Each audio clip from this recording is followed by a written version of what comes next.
여러분 반갑습니다.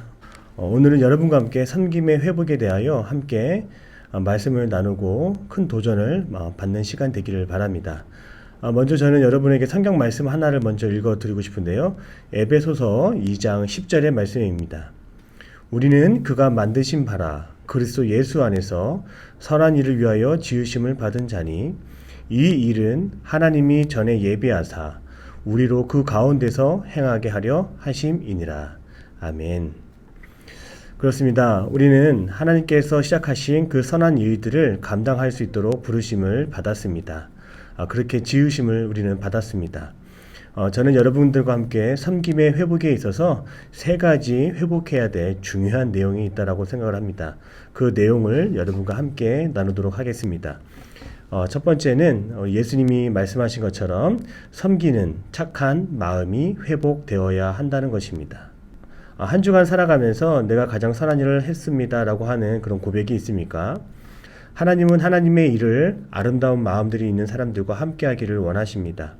이러한 선한 일들을 일으키시고 착한 일에 동참하게 하심으로 하나님은 이 사회가 지금보다 더 아름답고 건강한 사회가 되게 하십니다. 그 선한 일은 결국 세상 전체의 회복을 향한 하나님의 중대한 일입니다. 그러나 세상은 어떻습니까? 점점 편리하고 점점 다른 사람의 고통과 아픔에 귀를 닫고 살아가는 안타까운 모습들을 보게 됩니다. 하나님은 오늘날 우리 젊은 청년들이 이 세상을 살아가는 구경꾼이 아니라 진정 참여자가 되기를 원하십니다. 세상을 아름답게 변화시키기 원하시는 그 하나님의 마음에 참여하기를 원하십니다. 그래서 섬김과 봉사는 시간과 물질과 마음이 있는 누군가가 하는 것이 아니라 바로 저와 여러분에게 주신 세상을 섬길 수 있는 가장 귀한 특권이라고 하는 것을 우리가 알 때 우리 모두가 이 세상을 아름답게 하는 일에 참여할 수 있는 그런 마음들이 회복되기를 바랍니다. 하나님은 그 일을 위해 선하신 계획을 우리들의 마음 가운데 이미 심어 놓으셨다고 하는 것을 잊지 않기를 바랍니다. 빌립보서 2장 13절의 말씀을 보면 하나님의 이런 말씀이 있습니다.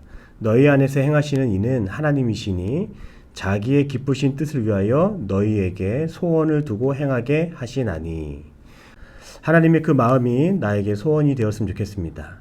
두 번째는 우리가 즐거움으로 참여하는 그 마음이 회복되었으면 좋겠습니다. 신앙생활에 있어 우리가 설교를 듣거나 성경 말씀을 공부하는 것 참 중요하죠. 그런데 그것만으로 진정한 예수님의 가르침을 완전히 다 깨달을 수는 없습니다. 그 말씀을 섬김과 봉사와 함께 우리가 실제로 세상 속에서 실천하고 참여해 볼 때 하나님의 말씀이 정말 살아있구나. 하나님의 말씀이 정말 사실이었구나. 이것을 우리는 깨닫고 하나님의 능력을 다시 한번 확인하게 됩니다. 실제로 청년들과 선교를 나가서 봉사를 할 때 청년들이 세상을 보는 시각도 넓어지고 특별히 하나님의 살아계심을 지구촌 곳곳에서 경험했습니다라고 하는 고백을 들을 수 있었습니다. 성경을 보면 예수님의 가나 혼인잔치가 나오는데요. 저는 수련회 기간 중에 이 예수님의 첫 번째 기적 사건이었던 가나의 혼인잔치를 보면서 그 본문 말씀에 섬김과 나눔에 예수님의 마음이 있어서 여러분과 함께 나누려고 합니다. 예수님은 어머니 마리아와 함께 이웃의 혼인잔치에 초대를 받으셨습니다. 그 잔치에 참여하셨습니다. 예수님뿐만 아니라 예수님의 제자들까지 함께 그 잔치에 참여하셨습니다. 그리고 그 잔치가 계속될 때 갑자기 포도주가 떨어졌다라고 하는 아주 위험한 아주 다급한 상황이 벌어지게 됩니다. 그렇습니다. 우리가 이웃의 일에 참여하는 마음으로 함께 할 때에 우리는 무엇인가를 섬길 수 있고 도울 수 있고 함께 할 수 있는 그런 상황들을 우리는 만나게 됩니다. 누군가를 도울 수 있는 일들이 우리에게 찾아오게 되는 것이죠. 예수님은 하나님의 아들로서 자신의 능력을 숨기지 않았습니다. 물을 포도주로 변화시켜 주심으로 그 잔치에 참여한 많은 사람들을 기쁨으로 참여할 수 있도록 섬겨 주셨습니다. 또한 더 나아가 그 자리에 참여한 제자들에게도 하나님의 능력을 드러내심으로 제자들이 정말 하나님 살아계심을 그 봉사와 섬김과 나눔의 자리에서 확인시켜 주셨습니다. 제자들이 예수님의 능력을 보았던 것처럼 많은 사람들은 우리를 통해서 하나님의 살아계심을 보게 될 것입니다. 우리 청년들이 이처럼 이웃의 일에 대한 많은 관심을 가졌으면 좋겠습니다. 무엇이 필요한지, 무엇이 어려운지 안타까운 마음으로 그들의 마음을 돌아보았으면 좋겠습니다. 그러면 우리가 우리의 마음뿐만 아니라 하나님은 우리에게 그 마음을 함께 하시어 하나님의 은혜를 나누게 할 것입니다. 세 번째입니다. 세 번째는 우리가 이웃을 조금 더 헤아리는 마음들이 있었으면 좋겠습니다. 한 번 더 예수님의 가나 혼례잔치 말씀으로 들어가기를 원합니다. 가나 혼례잔치에서 예수님의 어머니는 그 누구보다 이웃을 섬기는데 많은 관심이 있었던 것 같습니다. 어머니 마리아가 예수에게 이렇게 말씀했습니다. 지금 저들에게 포도주가 다 떨어졌구나. 그때 예수님의 대답은 성경에 뭐라고 말씀하고 있습니까? 예수님의 첫 대답은 어머니 왜 저에게 이런 부탁을 하십니까? 저의 때가 아직 오지 않았습니다 라고 말했습니다.